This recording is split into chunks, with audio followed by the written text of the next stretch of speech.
A fake news já existia desde o início de compartilhar de notícias, mas ganhou lugar de destaque nas eleições de 2016, onde Donald Trump e Hillary Clinton disputaram o cargo da presidência dos Estados Unidos. E no Brasil, o termo foi uma das palavras mais ouvidas nas eleições presidenciais de 2018. Mas você pode se perguntar, o que é fake news?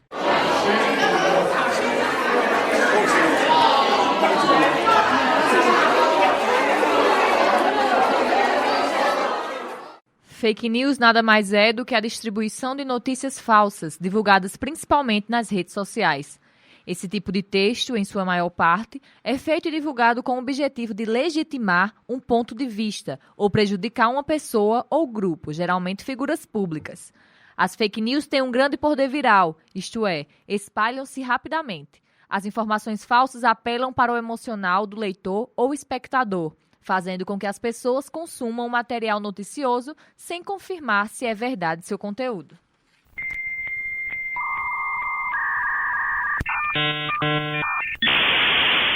Com a convergência midiática e o avanço da internet, foram criadas condições tecnológicas para o surgimento de uma sociedade em rede, de uma prática de comunicação, a qual proporcionou um espaço de expressão livre, onde praticamente qualquer informação pode ser produzida, transmitida e recebida. E com isso, o método de fabricar notícias falsas para interesse particular ganhou destaque, a fake news. O problema das fake news, da forma como hoje entendemos, encontra-se ligado a uma sociedade conectada e à comunicação online através das próprias redes sociais, uma vez que se criam suposições para reforçar ideias e opiniões inquestionáveis. E para falar sobre isso, a jornalista e pesquisadora de jornalismo online e mídias digitais, Ana Souza, falou a respeito. Que a partir do momento que todo mundo pode compartilhar o que pensa e o que acha, muitas vezes isso acaba dando destaque a algumas informações que são falsas, informações que muitas vezes as pessoas compartilham sem saber, sem checar se aquilo realmente aconteceu ou não. Então, quando a gente fala sobre redes sociais de uma maneira geral, tem um lado positivo, mas também tem esse lado negativo que pode provocar, e aumentar essa questão das fake news. É um exemplo que a gente teve no período da eleição do ano passado, em que a gente viveu uma enxurrada de fake news e para o jornalismo, e isso foi bem complicado, porque a gente começou a ter que passar mais tempo para checar a informação, Às vezes a gente passa uma tarde inteira tentando confirmar ou não se aquilo aconteceu. Tem algumas redes sociais que tentam combater isso, por exemplo, o WhatsApp criou a ferramenta do encaminhar para que as pessoas percebam que aquela informação ela foi encaminhada e não partiu dali, mas foi apenas compartilhada. Mas só que isso vai além das ferramentas, depende muito da conscientização das pessoas e infelizmente hoje em dia muita gente não checa a informação, não vai procurar saber se foi verdade, apenas passa essa informação para frente. Só para você ter uma ideia, tem uma pesquisa que mostra que 37% do público brasileiro já compartilhou informação e depois descobriu que a informação era falsa. 57% do público apaga essas publicações e 29% desmentem, Então, questão assim que a gente tem que ter muito cuidado, ao estudar, ao analisar e que vem trazendo impacto sim para o jornalismo, mas dando uma credibilidade ainda maior no jornalismo, porque as pessoas muitas vezes para saber se o fato aconteceu ou não, elas vão buscar os veículos de comunicação como uma forma de saber a veracidade do conteúdo. Profissionais que pesquisam e atuam nessa área lidam com essa problemática no jornalismo cotidianamente. Pois na busca pela exclusividade e velocidade na difusão, os portais e as mídias digitais ganharam espaço para distribuição de notícias e criação de portais de informações nas próprias redes sociais, sem nenhum critério de noticiabilidade ou teor jornalístico como base, utilizando do interesse particular, crenças e posicionamentos de quem a fabrica. Hoje, na realidade que a gente vive, com o uso disseminado de redes sociais na internet e aplicativos de mensagem como o WhatsApp, as fake news, essas notícias consideradas falsas, se espalham numa proporção que até então não existia isso. E quem trabalha usando esse tipo de conteúdo falso termina aproveitando dessa fragilidade que as pessoas têm e essa disseminação aumenta cada vez.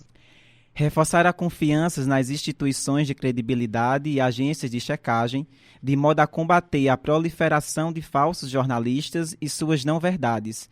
é de extrema importância para que haja valorização da verdade dos fatos comprovados por entidades, profissionais e metodologias competentes. O bom também da internet, eu acredito, é que existem ferramentas para você checar aquela veracidade. Por exemplo, tem uma pesquisa reversa que chama no Google. Você tem como checar se aquela imagem é verdadeira ou não. Isso ajuda de uma forma que antes a gente não tinha, né? E assim, outras ferramentas cada vez mais estão se lançando no mercado para fazer esse tipo de checagem. Fora outras iniciativas como a Agência Lupa, como Aos Fatos, principalmente esse Aos Fatos é um bom exemplo, que ele até criou um robô chamado Fátima para fazer essa checagem no Twitter, por exemplo. E também serve esse robô estar presente no WhatsApp e no Messenger. Então a gente, enquanto leitor, usuário de notícia e também enquanto jornalista, o ideal é se usar dessas ferramentas também para ajudar nessa checagem, né? Robôs desse tipo são capacitados para quê? Quando a gente tiver dúvida em alguma informação, joga esse link no WhatsApp, por exemplo, desse robô chamado Fátima, e ela vai nos responder dizendo se aquilo é verdadeiro ou não. Então, é deixar de lado a comodidade e ir atrás da notícia realmente, saber se ela é verdadeira ou não. Demanda mais tempo? Demanda, mas hoje é essencial.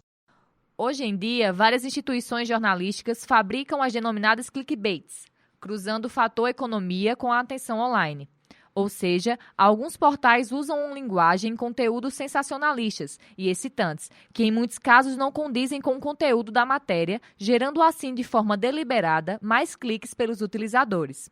Precisamos de jornalistas e de portais de notícias para esse combate? Quais meios você indica?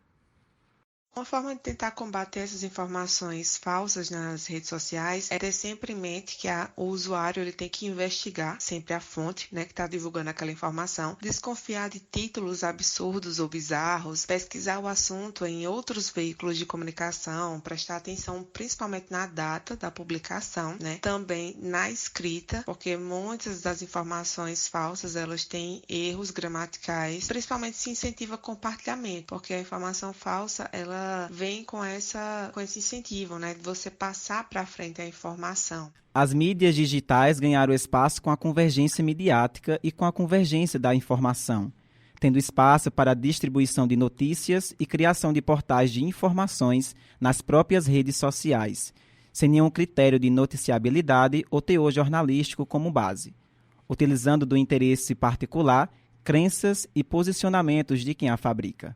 Isso depende muito da conscientização do público. A gente vê aí mais pessoas levando aquela ideia da pós-verdade. O que é a pós-verdade? É quando as pessoas elas acreditam naquela informação que lhe convém. Por mais que seja uma informação falsa, por mais que o fato não tenha acontecido, mas a pessoa quer acreditar que foi daquela forma, levando em consideração alguma questão cultural, alguma questão política, alguma questão de opinião mesmo. Muitas vezes o conteúdo das fake news chega no setor jurídico por denegrir a imagem ou caluniar uma pessoa ou estabelecimento, cabendo à justiça tomar as devidas providências. A advogada Bárbara Nainar nos falou a respeito desse tema sob perspectiva jurídica. Curtir e compartilhar publicações criminosas também constitui crime. Segundo a legislação penal, pode-se cometer o crime de calúnia, que é quando acusa uma pessoa de ter cometido o crime. E sua penalidade vai de uma detenção de 6 meses a 2 anos, bem como se gerar uma ofensa, também pode ter como consequência o pagamento de indenização por danos morais. É possível, sim, identificar, nos casos de crime na internet, quem disseminou os fatos que são inverídicos ou os fatos criminosos. Tem que ser encaminhado todo o material colhido para a delegacia especializada, onde serão feitas as investigações e demais conclusões. Caso alguém venha a ser vítima de crime na internet, o primeiro passo é coletar as evidências do delito, ou seja, salvar os fatos que comprovem que a pessoa está sendo vítima de um crime na internet. Pode capturar a tela, salvar fotos ou qualquer outro material que esteja disponível. Em seguida, a pessoa deve procurar a delegacia especializada em crime virtual e registrar um boletim de ocorrência. Cabe salientar também que se na cidade não existe uma delegacia especializada, a própria vítima pode fazer o boletim na delegacia que tiver mais próxima. Depois, também outra opção é que seja registrado considerado uma ata notarial das evidências do crime, que pode ser feita em cartório de registros públicos. Esse documento é dotado de fé e pode ser usado como prova na justiça. Nessa conjuntura, o rádio que se destaca enquanto meio instantâneo pela forma de veicular a notícia sempre em primeira mão, o que pode ocasionar na divulgação de fatos falsos. O radialista Ferreira Neto comenta. Apesar de todas as tecnologias utilizadas nos dias atuais, um dos meios de comunicação mais presentes no Brasil é o rádio, trazendo uma programação de entretenimento, musical e jornalística. Quanto a esta última citada, não apenas no rádio, mas em todos os meios de comunicação, estão em constante combate às fake news, que são os bombardeios de notícias falsas que são vinculadas nas redes. Esses textos, em sua maioria, são feitos e divulgados com o objetivo de legitimar um ponto de vista ou prejudicar uma pessoa ou um grupo, que geralmente são figuras públicas. As fake news têm um grande poder viral, infelizmente. As informações falsas apelam para o emocional do leitor ou espectador, fazendo com que as pessoas consumam o material noticioso sem confirmar se é verdade seu conteúdo. Nós, como repórteres de campo, sempre estamos atentos a qualquer notícia. O rádio tem essa característica de trazer as notícias em primeira mão, sendo o propagador da notícia mais rápido. Antes de dar qualquer notícia no ar, sempre apuramos as informações. Temos uma equipe comprometida com o trabalho e pronta para ir à busca da notícia. Na nossa região, por ser uma região pequena, é fácil ter um contato direto com as outras cidades circunvizinhas. Recebemos muitas vezes mensagens em grupos de WhatsApp, Facebook, relatando fatos que ocorreram, principalmente casos de homicídios e acidentes automobilísticos. Temos um contato direto também com as autoridades, Polícia Militar, SAMU, órgão público, e os consultamos se o fato é verídico para poder divulgar. Caso não tenhamos as informações dos órgãos, populares sempre nos ligam, mandam mensagem e, para detalhar ainda mais a informação, nós nos deslocamos rapidamente para o local. Quanto à informação a nível estadual ou nacional, consultamos sites confiáveis. Vemos se outros sites que têm uma certa credibilidade publicaram a informação. É ótimo dar a notícia em primeira mão, mas melhor ainda é dar a notícia certa e com precisão. Forte abraço. Nós, consumidores de notícia, aspirantes a jornalistas, precisamos de profissionais que separem isso, o que é imprescindível do que é apenas interessante ou entretenimento, que exerçam o dever de compreender o que é ruído e o que é irrelevante, buscando levar a informação de forma responsável e respeitosa como a verdade, para o além do interesse próprio no meio desse mercado de notícias que o jornalismo tem se tornado. Eu sou Bruna Rodrigues. E eu sou Devanilson Marinho. E até o próximo programa.